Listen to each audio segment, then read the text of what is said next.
Welcome to episode 2 of the Beyond the Lectern Podcast. I'm Jason Lodge. And I'm Mollie Dollinger. In this episode, we spoke with Dr Agnes Bosanquet. Agnes is a Senior Teaching Fellow in the Faculty of Human Sciences at Macquarie University. So in this episode, we're going to discuss what is a curriculum. So without further ado, here we go. Agnes, welcome. Thank you for being on the podcast. Thank you for having me. So I guess the obvious question to ask first is the curriculum. That's just a unit outline, isn't it? It might be for some people.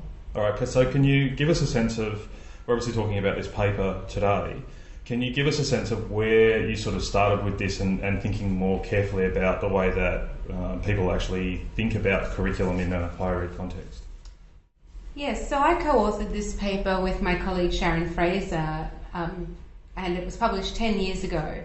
So at the time, there seemed to be fairly limited discussion of curriculum in higher education contexts. And, you know, as people will read in the paper, even where people had quite complex and nuanced understandings, they still said, oh, I wouldn't use that word, curriculum. I think we've moved on from that. I think the aim of the paper was to try and investigate what academics understood to be the curriculum, and we identified 4 understandings. Then we defined what curriculum change looked like at those levels, and then we talked about the roles of the teachers and the students in those different conceptions. But I think where we started that conversation was around what's your understanding of curriculum. I don't think that question is so relevant anymore. I think people have far more thorough experiences of curriculum change and development, and I think universities are using that terminology a lot more than 10 to 15 years ago. So there's more of a vocabulary around curriculum change now. Okay, so you're saying that you think people have a more holistic way of thinking about curriculum because of these kind of changes at a university level, that they're forcing sort of curriculum redevelopment? Or is it still that people sort of conceptualise that even though they're talking about curriculum redevelopment as, oh yeah, that's the stuff that appears in the handbook and stuff that's in a syllabus document. So you think it's forcing people to think more holistically about it? Not necessarily. Right. It depends on the way in which your institution drives curriculum change. I think it's very easy for institutions, when they are driving curriculum change, to focus on the product, to focus on rearranging the parts and the bits of paper and the way things connect. I did actually think about that question myself. I thought, are institutions now performing a more process-focused approach to curriculum change? In some ways, yes, I would say they are. In some ways, no. I think the way in which we want to modularize teaching is actually a very product-driven notion. You know, breaking up teaching into this section and this section and this section that can all be discrete parts actually works against that more holistic view. In some ways, I think universities are a bit more process-focused. I think we have learned things over the last 10 years because we probably worry less over the language we're using and more about what our intentions are. Have you seen a shift recently with teachers by thinking of curriculum as sort of content-based knowledge to also thinking about these 21st century skills and internationalization of curriculum and things like that? Do you think teachers are accounting for that more? Yes, in some ways. So with that type of aspect of intended curriculum, where you've got graduate attributes, for instance, I think we try to do a couple of different things at once that don't always work nicely together.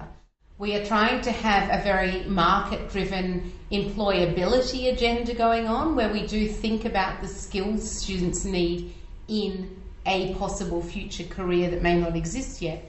But we're also trying to very much have this social reform agenda with graduate attributes. And the social reform agenda is things like our students are ethical, our students are global citizens, our students, are sustainable. And these things are not always compatible. So there are a number of contestations in the curriculum at that level where it's not working that well. The other aspect of it is to what extent students are partners or students are involved in curriculum development. which is very much the higher to, levels in this paper.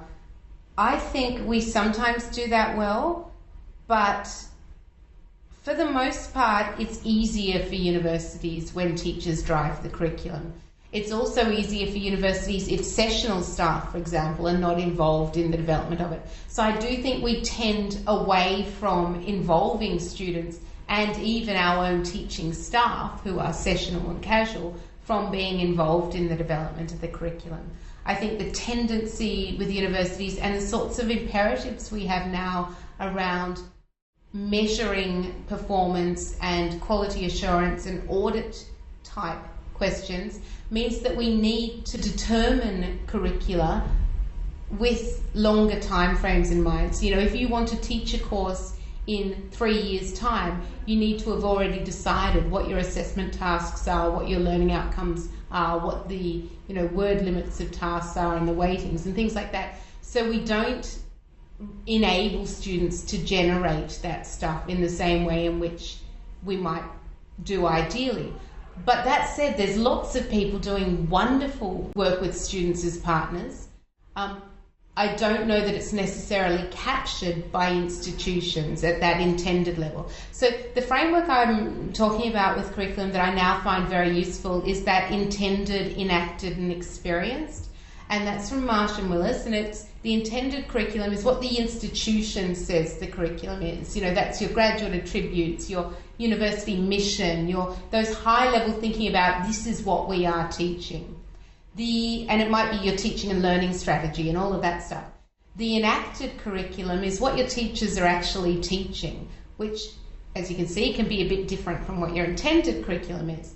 And then your experienced curriculum is what the students are actually learning. And again, it can be very different from what the teachers are doing and what the institution is doing. So I find that a really useful framework for thinking about those levels of curriculum. So I think excellent work is being done at the experienced curriculum level. It's not always being recognised and rewarded at the other levels. So there's a really tricky balance there between the sorts of things that are kind of impacted in a structural way on how the curriculum is figured out and what's actually done there.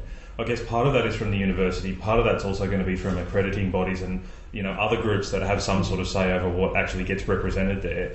And part of what you're saying, I think, and correct me if I'm wrong here, is that there is necessarily a kind of lag because these processes take a really long time to bed down, and therefore, to a degree, particularly sessional staff, but everybody who is involved in the delivery of the teaching is kind of hamstrung by a lot of these things in that they've got these things in place from such a long period of time, perhaps several years back, and they're realising that some elements of those sorts of things are not working as well as they could. But it's really difficult to then go ahead and change them, particularly for sessionals.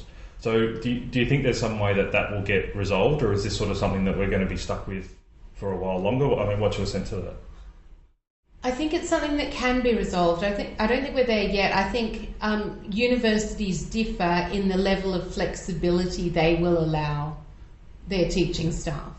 At my institution, you can't change assessment without getting approval from a standards and quality committee, and that's meant to be even in the case of fairly minor changes. Now, I sit on that committee, so I do see what comes before us, and I do think there's an important role of oversight there, because often the people on this committee are the only ones seeing what assessment looks like across a whole department. In an ideal world, the way in which curriculum would be developed would be through a sort of dialogue between teachers and staff and students. The sorts of processes that people are talking about here, but really what people are talking about at these levels C and D, where it is a dialogue, is almost an act of resistance against the structures of the university. It's like, this curriculum is this living thing, I'm enacting this, and I'm just ticking the boxes where I need to, and I'm filling in the forms where I need to. People are doing something with curriculum that is really based on the relationship with students and is really exciting, but is not is just meeting the university's requirements. Yeah, I think there's an interesting tension in there, in that particularly when you start out teaching, and it was certainly this way for me. I wanted that structure. because I wasn't confident in what I was doing, and I wanted to have, you know, a very clear indication of what I was going to do, why I was going to do it, and how it was going to be done. But I think what's happened with me, and I'm not sure how common this actually is, I suspect it's quite common, is that the more time that you spend teaching and the more experience you get, the more you really want that kind of flexibility. So stretching it back the other way, I guess I'm playing devil's advocate a little bit here, in that if you know, I'm one sessional staff member and I'm one of 10 or more who are teaching in a particular subject because it's a large first year subject, how do we ensure that kind of consistency if we start to make things more flexible for everybody, no matter how much experience they've got, or the fact that they're supposed to be doing something that's broadly equivalent across, you know, 20 different tutorial groups? Right, it's potentially chaotic, right? I think the question is, how high a tolerance do our institutions, our teachers and our students have for uncertainty? How prepared are we to say teaching is what happens when we get together and are all learning something? How can the university enable that to happen really well, with the recognition that that's the teaching bit, that's where curriculum happens? It's very scary as a leader of learning and teaching to say, all right, I will hand over control to people in the classroom. But you know, I think the secret is they're already in control. They're the ones already driving the curriculum. That's the experience the students are having. As a leader, you can write the most beautiful strategy and the most incredible policies. You know, it's all on paper, absolutely beautiful. But you're doing the same thing that's happening at these lower levels, where you're saying the curriculum's the piece of paper.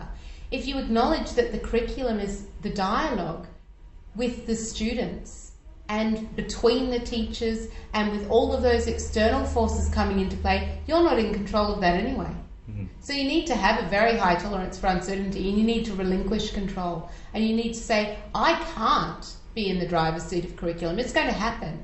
So when we were doing this research, I had also been doing some research around sessional staff, and Marina Harvey, who's at UNSW now, had done some really interesting research with sessional staff, this is going back many years, where they talked about the curriculum as, and students talked about it like this, it's like being shackled to the back of a bus that's driven off at high speed. They had absolutely no control over where it was going or what the destination was, and were absolutely, had to just put themselves, you know, at the control of, you know, this mad bus driver. Interesting. I think the other thing that comes into this, which sort of goes back to Mollie's point, in one of the other episodes of these podcasts, we spoke to Peter Goodyear, who talked about this myth that we understand and can sort of directly control the way that students learn. So there's a certain amount of the control that we are never going to have, because ultimately it's up to the students to do the learning bit. So I can see that maybe it's buses pulling them in two different directions at the same time. And absolutely, when you look at what we're trying to do with curriculum at the different levels, these things are competing. You know, we want our students to be global citizens, but we also want them to get a job. We want them to be critical thinkers, but not so critical that, you know, they question things that we don't want them to question. You know, it's like that little cartoon, you know, I want you all to be creative, critical thinkers who do exactly what I say. And that's pretty much how we want it in the university. As much as you would like to design a curriculum for your own course, how there's still going to be a disconnect between the entire program, and how higher education can do a better job of linking together all of these different, you know, ongoing parts. And when you're discussing about sessionals, I'm also thinking to my own personal experience, and I know that the lecturers so rarely actually train the tutors, that they give them a piece of paper and they say, this is the curriculum. So there's also a disconnect between, and the professional development that's allowed for students, they don't know what the lecturer had intended. Do you think there's any way to resolve that? Look, I am absolutely an optimist when it comes to saying that if people get together and talk about things, you find a path through where everyone feels they've been part of a conversation. I think when you don't even let people have the conversation in the first place, there's a lot of, you know, it's an incredibly frustrating position to be a sessional staff member, for example, who feels they can't actually take control. You know, they might be working with assessment tasks they really don't see as affecting the sorts of outcomes that they're meant to. But Similarly for students, if you're shackled at the back of the bus, you're clearly frustrated. You clearly want to take more control. You don't want to feel that there's this whole agenda going on that you're not privy to. So look, I really do think involving people in conversations about why are we doing this, where are we going, what are the ways in which we could do that, and enabling flexibility within that to say, all right, we could do one of these options, this option or this option. Why are we always prescribing it will only look like this? Around equity issues, we're meant to provide choice of assessment for students. We're meant to have alternatives somehow up our sleeve, and where we divine that someone needs additional support, I'll go, oh look, here's one I prepared earlier, this is another option for you. So we are meant to have different modes of assessment available in everything we teach. What if we held these up as options? Let's talk about what you would most like to do this semester. That's an interesting point, because I guess as somebody who's done a lot of sort of negotiated assessment in the past, one thing that I've always found really challenging about doing that, and I agree with your point, is that ultimately you've got to try and make a statement at the end of it and say, okay, people have done completely different things here, the artefacts look entirely different. How do I know that the standard at which these things have reached is broadly equivalent, despite the fact that what the output might look like can be vastly different? What's your sense of that? Yeah, look, it is a difficult question, and it is relying a lot on the subjective evaluation of the examiner. If you are not paying someone sufficiently to do that assessment, if you are not giving people sufficient time to think that through, it compounds the difficulty. I don't think it's insurmountable. I mean, we see students do creative pieces of work. I mean, PhDs often look quite different from one another. We expect students to do something that aligns, what they've learnt with their practice in some way. And we are increasingly moving towards more creative and diverse ways of assessing students. So I don't think it's insurmountable, but it is something that needs support and resourcing. Yeah. I guess the other thing that comes up inevitably around all of these things is that there's an obvious professional development component to this. So how much of this do you think, and I notice in the article that you bring up some of the more social theory type stuff that underpins curriculum theory, and you talk a bit about Habermas and all of those sorts of people, which I guess for me personally, sort of coming from the background that I've come from, where I was, an academic teaching in psychology, this was a vastly different way of thinking about curriculum than was the way that I thought about anything in my discipline. How much of this do you think is really just straight nuts and bolts, do this, make sure the assessment task is designed this way, and how much of this is really people needing to understand a little bit more of that kind of curriculum theory? Is there a balance there, or do we need to sort of sidestep? I guess the nuts and bolts stuff is not something that we can move too far away from. But I guess what I'm trying to ask is how much of that curriculum theory do you think people will find useful, given that it's, for a lot of people, going to be a different way to what they think about when they think about teaching in their discipline? I think what you're saying there comes to the heart, I guess, of the question around academic development. And we made the point in the paper that academic teachers rarely access the bodies of knowledge around educational theory and curriculum development and all of those sorts of things. And I think that continues to be the case. It's interesting for me, having moved from being in a central academic development unit and very much calling myself an academic developer, I now work in a faculty, and I don't really use the term academic developer to describe what I'm doing anymore. It wasn't one that people well understood, and it wasn't, and it was not necessarily seen as someone supporting your teaching. It was someone imposing things on you. Now you must constructively align, for example. So you probably caught me at a difficult time in thinking about, should everyone have an understanding of curriculum theory? Because my feelings are ambivalent on that point. I like to think that reflective, critical, thoughtful, intelligent academics want to know a little bit about the field in which the scholarship in which they're practicing. And I do think that's the case. I see that in my colleagues. They do want to know something about the scholarship of teaching. They are hungry for a bit more information. I don't think my university and many other universities are doing a very good job of feeding that hunger. I think we do a lot of the stuff that is the nuts and bolts, here's how you do it, that works well when people are time poor and need to get stuff done. But we're not doing so much of the, okay, when you've got some breathing room, step back and think, what is my orientation to teaching? What do I value in activities for my students? What do I want them to achieve from a higher education in my discipline? I don't know that we always grant people that thinking time, and that's the scholarly space. And I'm trying to do a few things at my university to try and get people working within that a little bit more. I think there's fairly simple things that universities can do. I'm going to start a critical university studies reading group, and that will just get people doing some reading. So we only have to read 6 things a year. I thought that was doable. I've seen other universities that have them, but they meet fortnightly.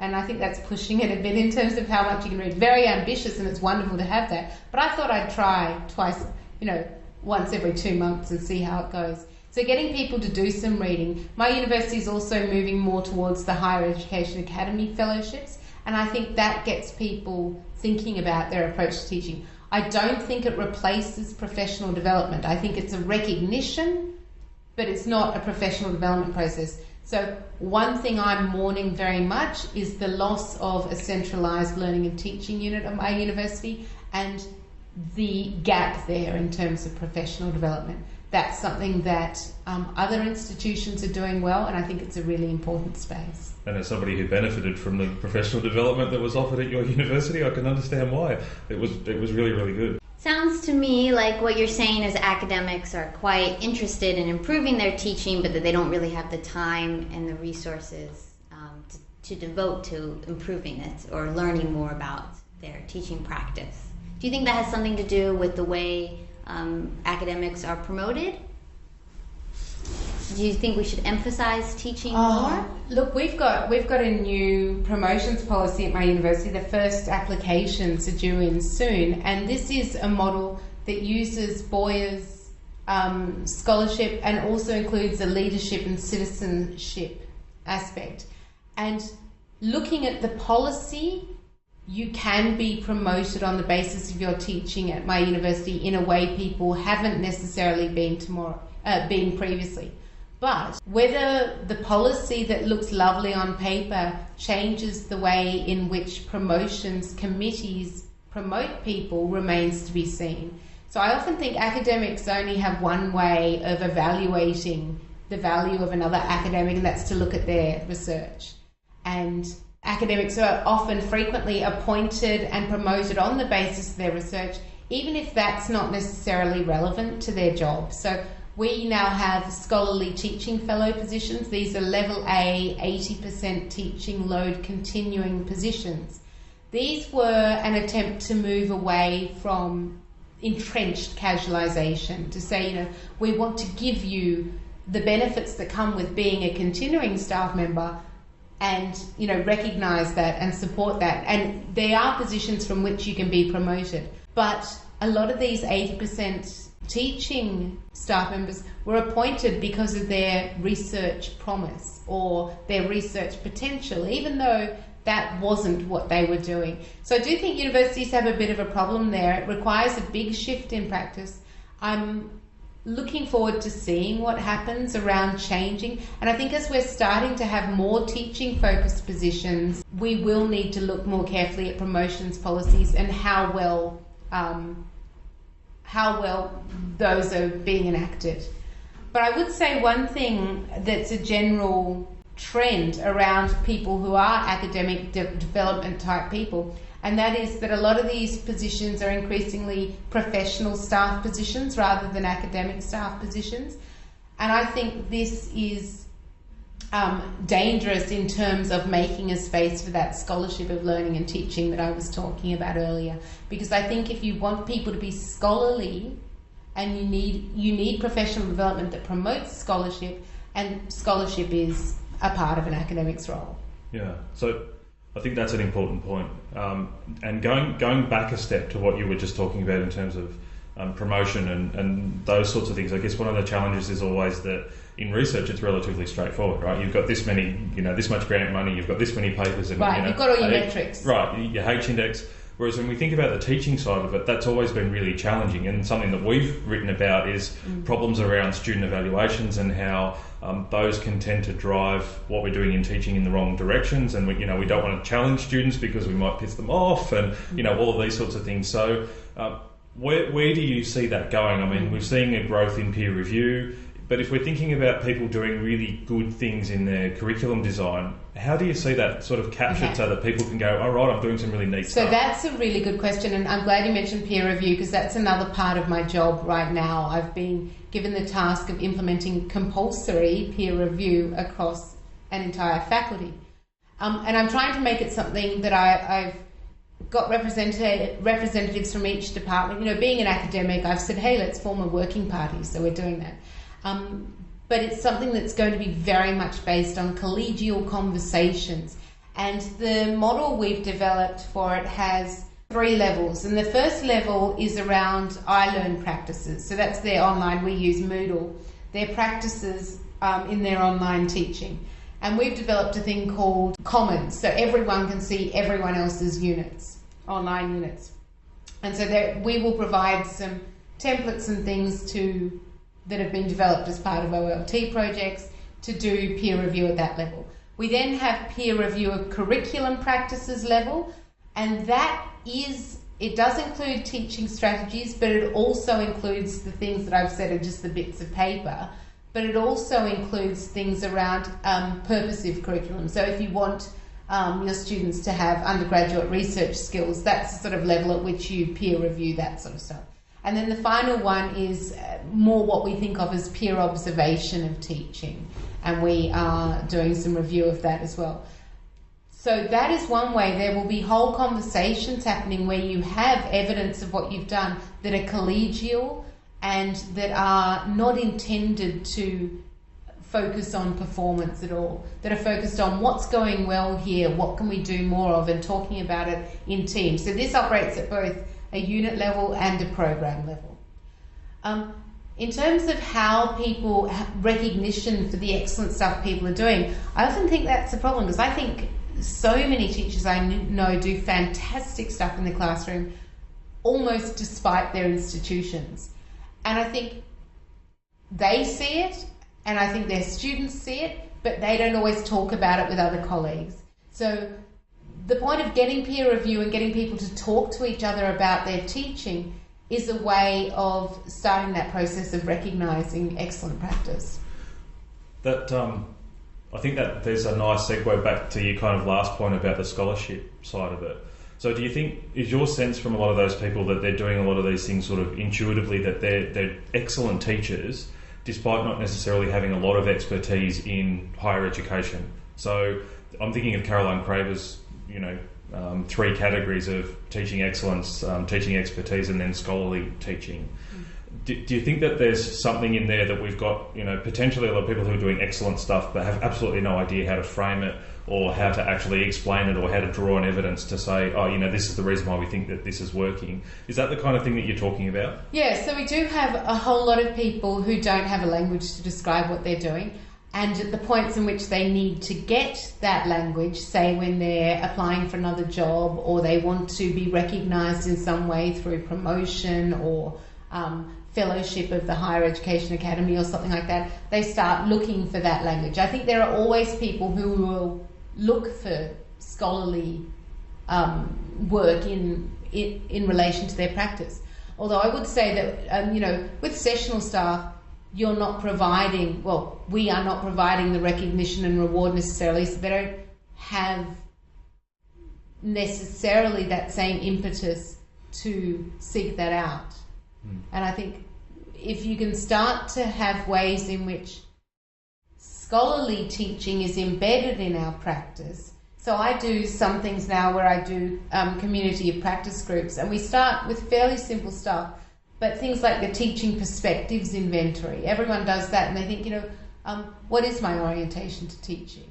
And it's a useful way of starting to develop a language about why you do what you do, and the things that you do instinctively or because you were taught that way and you responded well to it, you can start thinking about, and you can think about in relation to students who are not like you, for example.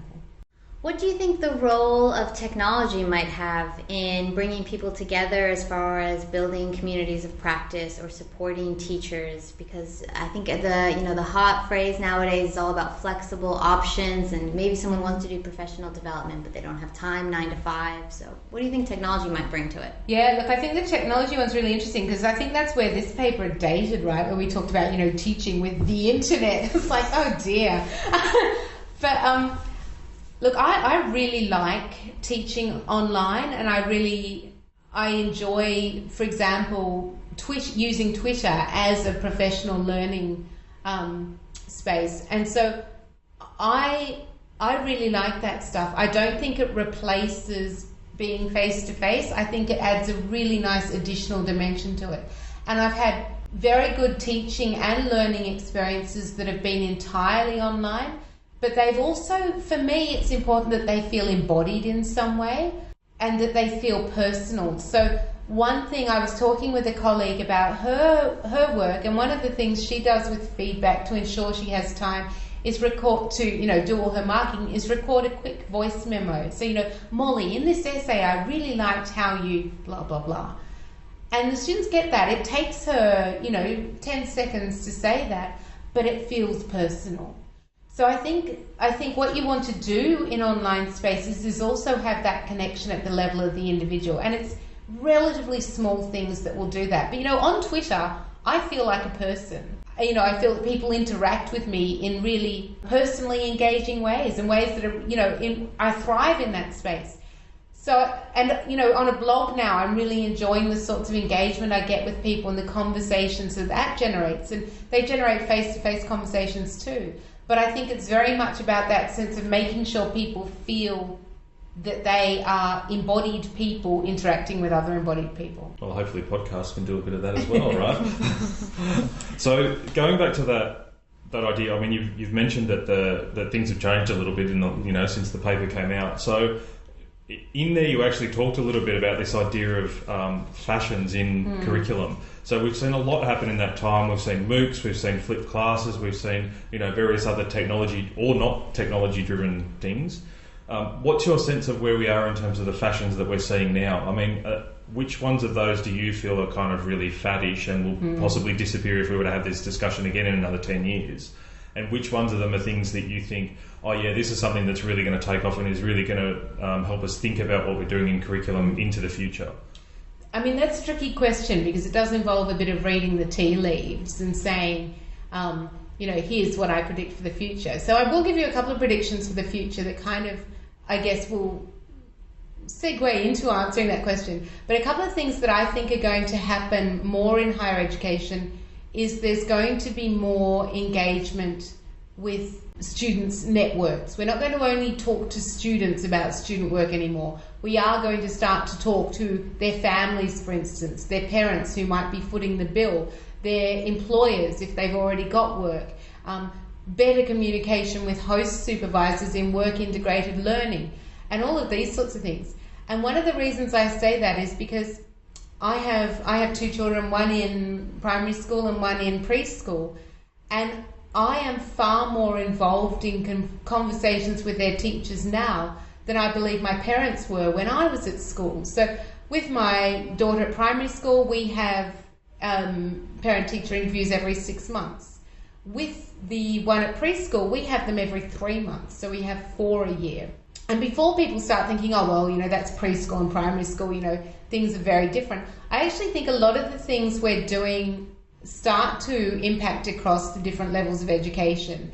And I think graduate attributes is a really good example of that. So I've talked a bit about those at a university level.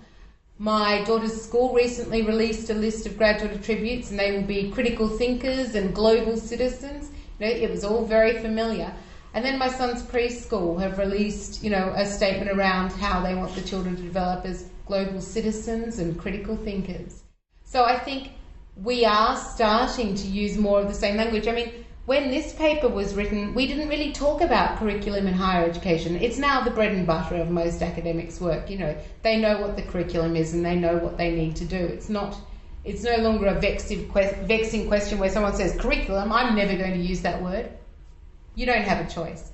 So my prediction for the future is we're going to start using some of the lessons we've learned at other levels of education into higher education. I think what's happening in technologies at schools is really exciting and often far more integrated into day-to-day practice of schooling than it is in higher education. That said, I am hoping there will be a bit of a love for the past. I'm hoping that we don't do away with lectures altogether. That's something that's imminent at a lot of institutions, including my own. And I think if we do decide to get rid of lectures entirely, I'm going to set up a lecture series so that we can all have that process of that really wonderful experience of deeply listening to someone talk about something they're passionate about and immersing ourselves in listening. And I think podcasts do a bit of that, but I think that making a space for listening as work and not just saying students are passive when they're there, to say, deep listening and thinking is not passive. So that's the sort of stuff I would want to hope that there's a little bit of resistance. I think what I most want is that academics start to turn a critical eye towards curriculum and towards change in higher education and towards the sorts of trends, and they start to interrogate those with much the same questions we've always asked. What is the purpose of higher education? What are students learning? What is the role of a teacher? Which I guess, and all of those things are relatively dynamic, given that we're in a world that is constantly changing because of access to information and automation and all of these other sorts of things. So yeah, some interesting ideas in there. I like the one about the lecture. I always think that there's going to be a space for us to see expert knowledge enacted in some way, even if it's somebody talking through something in a venue like that. I mean, for a lot of us, and I've done this many times, you will pay good money to go and see somebody who's really good at giving a lecture.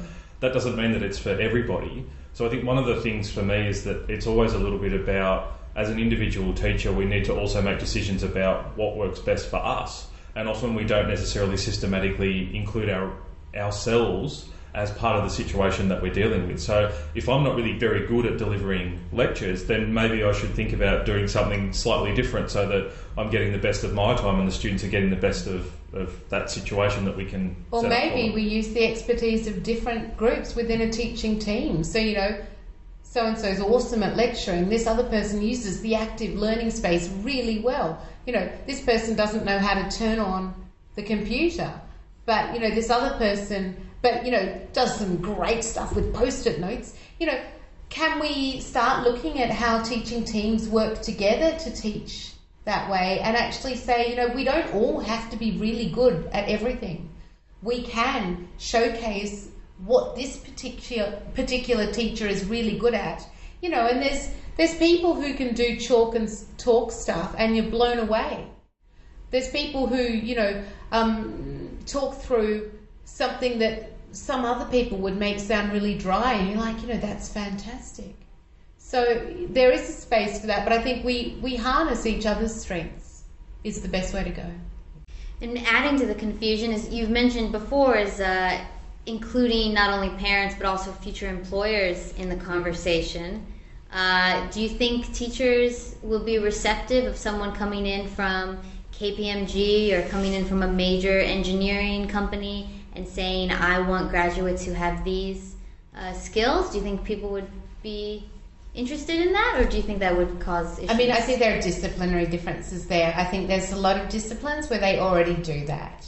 And I think there's disciplines where they may say, well, we don't necessarily need that or want that. But the reality is that I think you've got to consider the many different places that your students will be going.